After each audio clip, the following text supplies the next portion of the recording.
J'ai grandi dans une famille de 3 enfants avec 2 grands frères, avec des parents qui voulaient vraiment donner le meilleur d'eux-mêmes pour nous donner une bonne éducation. Malheureusement, ces parents, ne connaissant pas le Seigneur, ont eu à passer par des moments très difficiles, notamment l'alcoolisme de mon père qui l'a conduit à pratiquer des violences conjugales envers ma mère.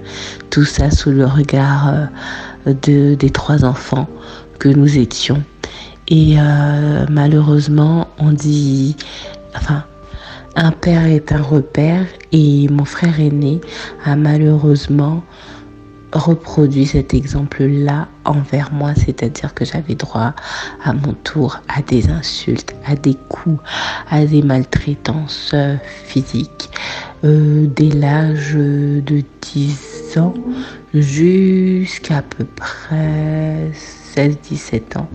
Et du coup, c'était éprouvant d'être battue à mon tour et de voir ma mère, d'être battue par mon frère et de voir ma mère être battue par mon père. Donc c'était vraiment un terrain de boxe, je peux dire, à la maison tout le temps, avec des paroles dévalorisantes, des paroles rabaissantes. Et donc toutes ces scènes de violence ont contribué à une chose, c'est à détruire l'image que j'avais de moi-même, l'image que j'avais d'un père, et ne plus croire surtout au bonheur conjugal. Jusqu'au jour où on m'a prêché, c'était pour la première fois à l'école, dans une salle de classe ici en France, on m'a prêché Jésus. Pas en public, mais en privé, sur ma table de classe. Je me souviens, j'étais en terminale et c'est ma voisine qui m'a vue dans un état pas possible, qui m'a annoncé Jésus pour la première fois. Puis il m'a été annoncé une deuxième fois par une autre amie, toujours en salle de classe, mais là dans mes études supérieures. Puis il m'a été annoncé par un troisième ami, quelque temps après, qui était connu pour être un coureur de jupons et qui a tout abandonné du jour au lendemain. Et là, ça a commencé à m'intriguer, cette affaire de Jésus. Et j'ai commencé vraiment à me poser des questions, à être intéressée, à me dire, mais si Jésus est capable de changer un coureur de jupons en un homme droit, en un homme saint, en un homme qui est fidèle, ah oui, donc c'est que il y a quelque chose qui doit être vrai. Donc du coup, j'ai commencé à aller à l'église où l'on m'avait invitée, et cette église était Impact Centre Chrétien. Et là, j'ai fait la rencontre d'un Dieu qui m'a révélé qui il était pour moi. Il m'a révélé qu'il m'aimait d'un amour inconditionnel, que là où mes parents n'avaient pas su me témoigner l'amour, que lui, il était l'amour par excellence, que l'amour que je n'avais pas reçu durant mon enfance comme il se devait, lui, il avait un amour à me donner qui pouvait surpasser cet amour-là. En fait, ce qui m'a touchée, c'est qu'il a donné, non pas de son superflu, mais il s'est donné lui-même, alors que l'or et l'argent lui appartiennent. Il aurait pu donner l'or, il aurait pu donner l'argent. Il s'est donné lui-même à la croix. Pour nous, des pécheurs qui ne le regardaient même pas, qui ne le calculaient même pas. Là, ça m'a touchée. Je me suis dit, mais ça, c'est quel amour inexplicable. C'est quel amour que l'on mérite même pas. C'est quel amour. Et en plus, c'est une époque où je faisais une étude sur toutes les religions, et il n'y en a aucune d'entre elles qui m'avait intéressée vraiment. Et là, je réalise qu'avec lui, c'est pas une affaire de religion, que ça, c'était un mensonge qui venait tout droit de l'enfer, et qu'il veut établir avec nous une relation comme un père avec ses enfants.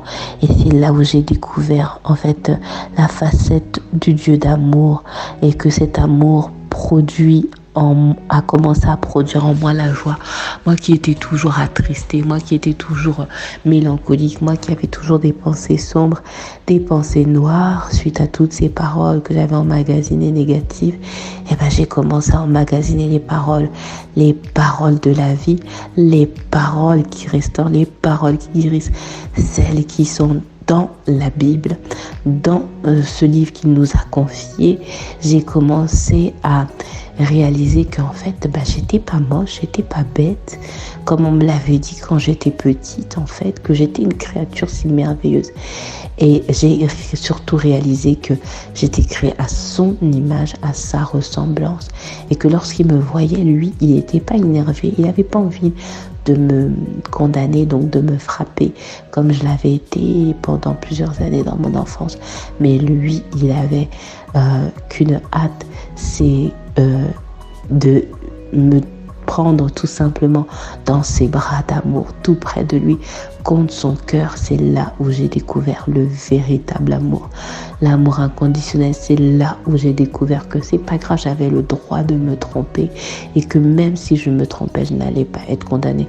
J'avais juste à aller lui dire, voilà papa, j'ai fait telle erreur, pardon. Et il allait tout simplement me corriger, me dire ok, tu as fait une erreur ma fille, mais bon, c'est pas grave, la prochaine fois fais comme ci, fais comme ça, pour éviter de reproduire cette erreur. Et franchement, depuis, moi qui étais toujours triste, moi qui étais timide, j'avais peur de parler, j'avais peur des gens, je pouvais même pas j'avais du mal à parler en fait aux inconnus et j'avais du mal à m'exprimer. Je pensais beaucoup plus que je ne parlais et c'était pas la personnalité introvertie, c'était vraiment j'étais tétanisée parce qu'on m'avait fait croire que j'étais bête, que j'étais stupide, que je servais à rien, alors que j'étais parmi les premières de ma classe durant la primaire jusqu'à la terminale et même dans mes études supérieures, j'étais en tête de classe.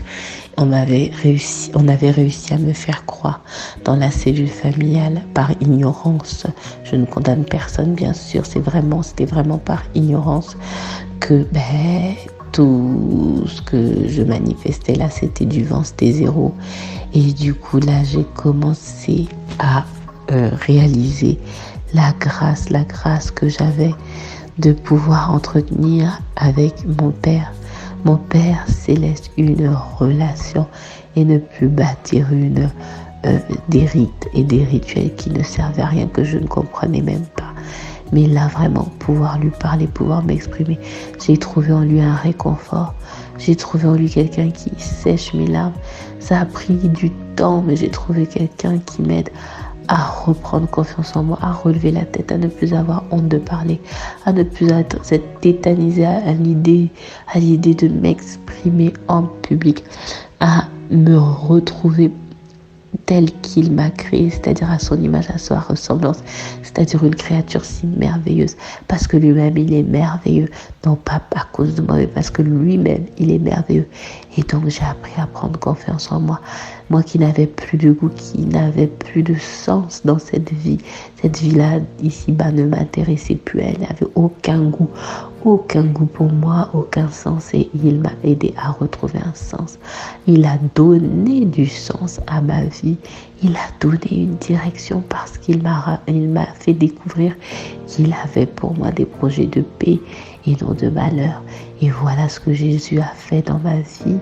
Il m'a accordé la grâce de découvrir un amour inconditionnel que aucun parent, aucun frère, aucune sœur, personne n'a pu et ne pourra me donner sur cette terre. Voilà pourquoi, je m'accroche à lui. Il m'a sorti de la mélancolie, de l'amertume, des pensées noires.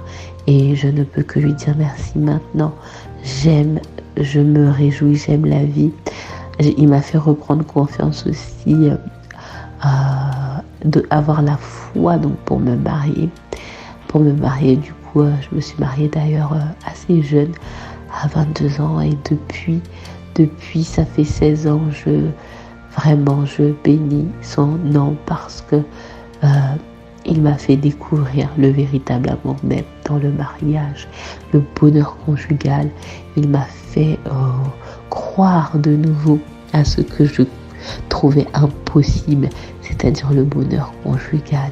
Et oui, cela est possible lorsque l'on applique les principes qu'il nous a donnés dans son livre de vie, qui est la Bible. Voilà pourquoi je lui dis merci, voilà pourquoi je crois que toi aussi, là où tu es, je ne sais pas par quoi tu passes, mais je crois qu'il est capable de te faire vivre cet amour inconditionnel, de déverser dans ta vie cet amour inconditionnel, de t'aider à t'apprécier tel que tu es et de t'apprendre qui tu es en lui dans le nom de Jésus.